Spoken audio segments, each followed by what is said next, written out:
And I'm not lying, it is true that I only have 1 year left, but let me explain that close to the end. Now if you want to skip ahead, that's totally fine. I just wanted to use this video as a thank you to those of you that have subscribed and show some footage of my projects over the past year, and even some from the end of last year, such as this hidden storage mantle. Again, I just want to say thanks to those of you that have decided to tag along and watch my videos. Filmmaking work is something I have enjoyed doing for the past 10 years. In fact, that is my main income right now, as being a video editor. But other jobs had to pay the bills in between then and now. That's what led to this channel. In the past 10 years, I've had 3 main jobs. One being a maintenance worker. I learned the basics of housing, facilities, plumbing, and everything, and how to fix it. I also had a job at an RV rental place where it kind of helped me learn the basics of 12-volt things in an RV and just how everything worked. And my previous job before moving from Florida to Indiana was being a trailer repair tech on restroom trailers. Now these trailers I worked on were really large, and they had both men and women's side and multiple stalls in each side.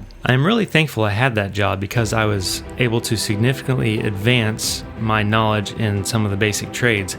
I learned a lot more about plumbing, got some really good basics of electrical. I did a lot of carpentry work, and even was sort of self-taught on how to weld. Now none of these jobs were great paying at all, but they were very good at getting the experience and knowledge and what I'm applying today in this channel. Now back to more on this channel. I uploaded my fire pit video in June of this year, and that is when things went completely nuts. When I uploaded that, I think I was sitting around 175 subscribers, and now at the end of this year I am over 10,800. With the algorithm help that I received on that video, plus a couple shorts that I have done, I'm on my way to reaching my goal. And that goal is to have 30,000 subscribers by the time I'm 30 years old. And to reach that goal, I only have 1 year left in my 20s.